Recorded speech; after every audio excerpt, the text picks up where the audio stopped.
Hola, amigos. Ahora vamos a analizar los acontecimientos políticos más importantes del país.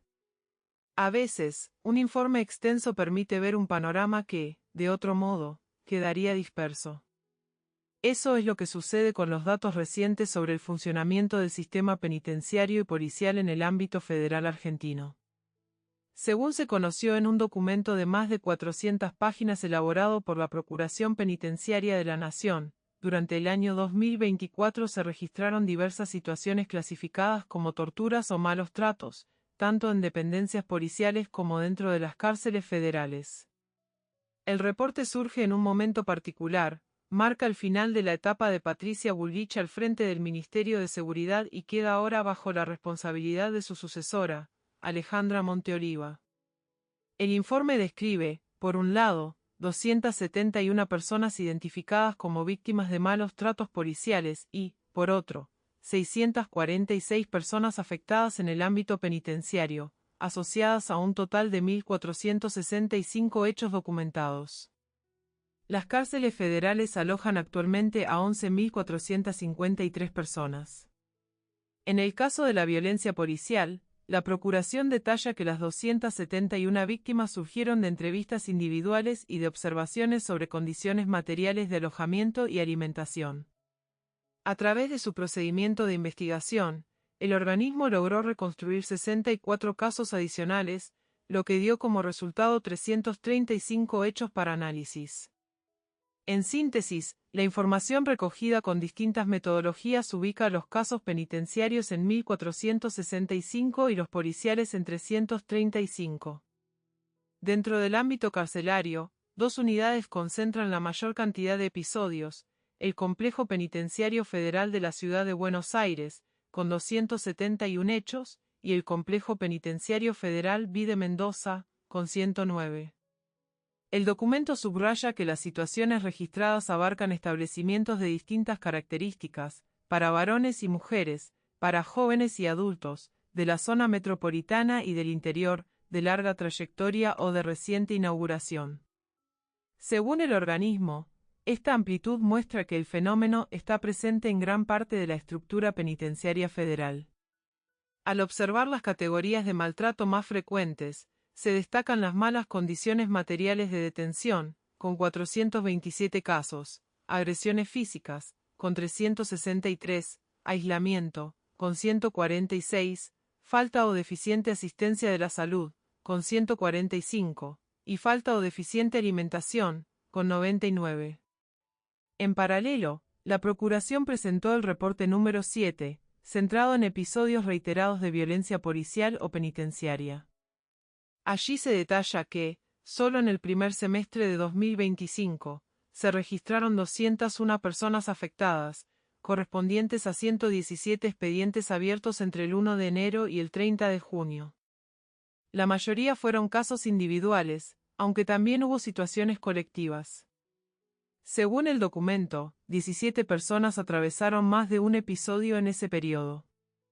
Si se incorpora la información de las distintas provincias, la cifra total asciende a 1.198 personas, que mencionaron 4.745 hechos en sus relatos.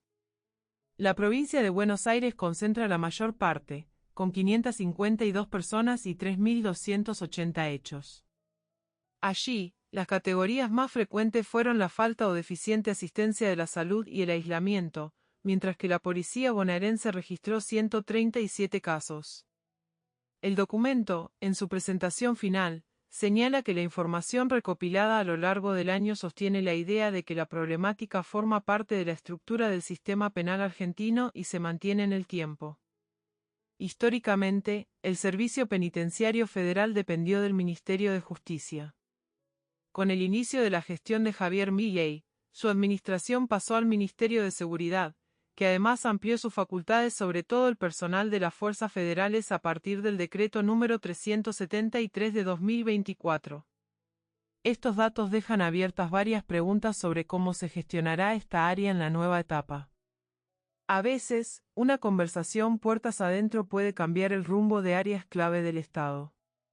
En los últimos días, eso parece haber ocurrido en el Ministerio de Justicia y en la SAID, donde se aceleran definiciones y se acomodan piezas que podrían marcar la nueva etapa del gobierno. Según se conoció, un diálogo entre Karina Milei y el ministro de Justicia, Mariano Cuneo Libarona, reordenó los planes inmediatos del área.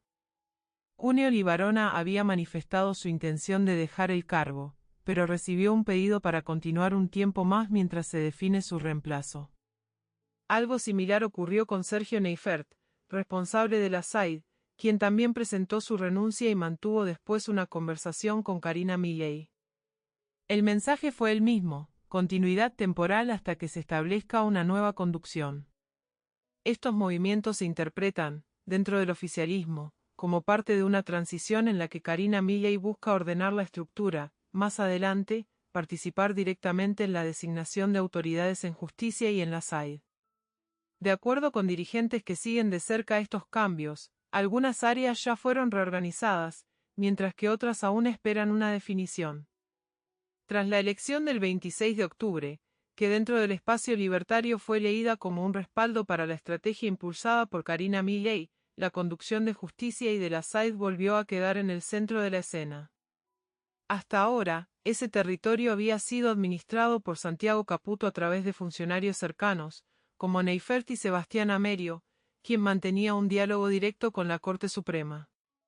En ese contexto, persisten en el ámbito judicial comentarios sobre demoras en nombramientos, especialmente en Comodoro Pi y en la Justicia Nacional, donde alrededor del 30% de los cargos siguen vacantes. En paralelo, otros movimientos en el gabinete generaron nuevas negociaciones. Daniel Scioli, que tenía bajo su órbita turismo, deportes y ambiente, entregó el área de deportes, que pasó a depender del Ministerio del Interior, tras un pedido del nuevo titular de la cartera, Diego Santilli. Esta modificación, junto con el regreso del RENAPER a Interior, quedó formalizada en el Decreto 825.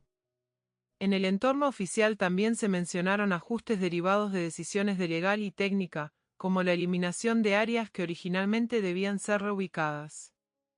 El organismo está encabezado por María Ibarzábal, funcionaria con trayectoria en el PRO y con un rol creciente dentro del esquema presidencial.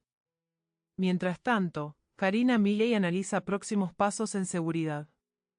Entre los nombres en consideración aparece Patricia Bullrich, a quien se la ve como posible referente del oficialismo en el Senado. Además, avanza la idea de que Alejandra Monteoliva, ex ministra de Seguridad de Córdoba, quede a cargo del ministerio. Según trascendió, Monteoliva mantuvo conversaciones recientes que contribuyeron a mejorar su perfil dentro del oficialismo, aunque su eventual nombramiento dependerá de cómo se organicen las responsabilidades políticas del área. En el gobierno consideran que Bullrich mantiene influencia, aunque ya no con la misma proyección que en etapas anteriores. En cambio, observan con más atención las aspiraciones políticas de Diego Santilli, quien expresó su intención de competir por la gobernación bonaerense en las elecciones de 2027. En defensa, circuló la versión de que podría asumir un integrante del equipo de Luis Petri, aunque no hubo confirmaciones oficiales. Casi un mes después de los comicios, distintos estudios de opinión analizan cómo fueron percibidos los resultados. Una encuesta reciente indica que el 68% de las personas consultadas consideró que el desenlace electoral fue inesperado. La mayoría de quienes se sorprendieron esperaba un desempeño mayor del peronismo. El informe también evaluó que dirigentes fueron vistos como fortalecidos o debilitados. Dentro de ese listado, Cristina Fernández de Kirchner encabezó el porcentaje de «le fue mal», con 69%. Axel Kicillof apareció cerca en la misma categoría, aunque también sumó una proporción significativa de menciones positivas. Juan Schiaretti obtuvo una valoración mayoritariamente negativa, mientras que Javier Milei fue el dirigente con mejor percepción general. Mauricio Macri registró opiniones divididas en tercios. Un mapa político en plena reconfiguración que seguirá mostrando movimientos en las próximas semanas. A veces, una designación oficial abre más preguntas que respuestas. Eso ocurrió con el anuncio del teniente general Carlos Presti como futuro ministro de Defensa, un nombramiento que generó una serie de comentarios y aclaraciones públicas.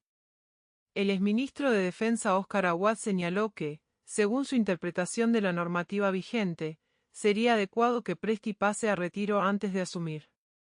Recordó que la Ley de Defensa establece límites a la participación de militares en actividad en funciones de carácter político. Según explicó, ocupar un ministerio implica acompañar las decisiones de un gobierno, algo que la regulación vigente reserva para personal fuera del servicio activo. Awad mencionó que este tema ha sido parte del marco legal desde la década de 1980, cuando se buscó consolidar un esquema de conducción civil de las Fuerzas Armadas. Por eso, planteó que la situación de Presti podría requerir un ajuste previo a su juramento. Durante la conversación, también se abordó la eventual situación de otros oficiales. Awad afirmó que, si Presti asumiera sin pasar a retiro, podría implicar movimientos dentro de la línea de mandos, dado que el designado ministro es, según destacó, uno de los oficiales de mayor juventud dentro de los rangos superiores. Señaló que, en cambio, si el propio Presti optara por retirarse, no se producirían esos cambios adicionales.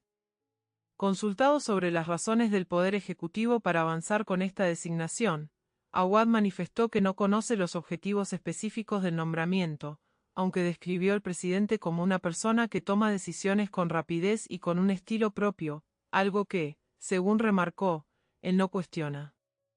Finalmente, expresó que el área de defensa tiene un peso especial en la Argentina y que, por esa razón, considera importante actuar con cuidado. También sostuvo que Presti podría desempeñar un rol valioso en la conducción del ministerio, siempre que, de acuerdo con su mirada, complete el proceso de retiro antes de asumir. Una conversación que deja abierta la expectativa sobre los próximos pasos y decisiones formales. Amigos, antes de seguir, por favor apoyen el vídeo con un like. Ahora sí, vamos a la siguiente noticia. Este martes marca un regreso cargado de actividades en la agenda presidencial. Un detalle llama la atención desde temprano, un acto protocolar que vuelve a reunir a las máximas autoridades de defensa. A las 11, en el Salón Blanco de la Casa Rosada, el presidente Javier Milei participa en la entrega de sables a integrantes de las Fuerzas Armadas. Lo acompañan el actual ministro de Defensa, Luis Petri, y quien fue señalado como su sucesor, el teniente general Carlos Presti. Más tarde, desde las 12:30, el mandatario tiene previsto recibir al ministro de Relaciones Exteriores de Israel, Gideon Saar, quien se encuentra de visita en la región. Según se informó, Saar también mantendrá encuentros en el Palacio San Martín, donde será recibido por el canciller Pablo Quirno, y sostendrá conversaciones con representantes del Congreso, entre ellos Martín Menem, Fernando Iglesias y Sabrina Ahmedchet.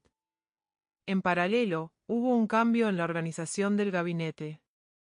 Aunque inicialmente se había anticipado una reunión para este martes, finalmente se llevará a cabo el miércoles.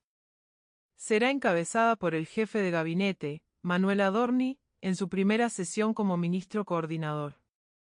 También participarán por primera vez Carlos Presti y Alejandra Monteoliva, futura titular del Ministerio de Seguridad. Ese mismo día volverá a reunirse el Consejo de Mayo, en un encuentro clave antes de que el Poder Ejecutivo envíe al Congreso el paquete legislativo asociado al Pacto de Mayo. El organismo también inicia una nueva etapa. Manuel Adorni asume la coordinación en reemplazo de Guillermo Francos, un cambio que, según se señaló, busca dar mayor ritmo al trabajo interno. El punto central de la jornada será la propuesta de modernización laboral, considerada por el Ejecutivo como una de las iniciativas relevantes del conjunto de proyectos que planea presentar en diciembre. Sin embargo, algunos integrantes del Consejo comentan que aún no recibieron un borrador unificado del capítulo laboral, lo que reduce el tiempo disponible para revisar aspectos técnicos. En la mesa participan representantes del Ejecutivo, del Congreso, de las provincias, de los sindicatos y del sector empresarial. Entre ellos, Federico Sturzenegger, Alfredo Cornejo, Carolina Lozada, Cristian Ritondo, Gerardo Martínez y Martín Rappaccini. Desde el ámbito sindical, Martínez expresó que la CGT mantiene observaciones sobre ciertos artículos y manifestó preocupación por la posibilidad de que el texto definitivo se cierre sin un consenso previo. Para ese mismo día, Adorni también convocó una reunión ampliada con ministros, con el objetivo declarado de revisar el avance de cada carpeta del paquete de reformas.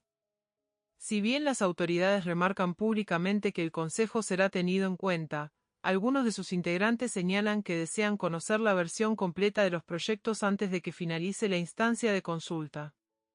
Una jornada intensa que deja abiertas varias definiciones para los próximos días. Suscríbete al canal, deja tu like y compartí este video. No dudes en dejar tus comentarios. Gracias por vernos y hasta la próxima.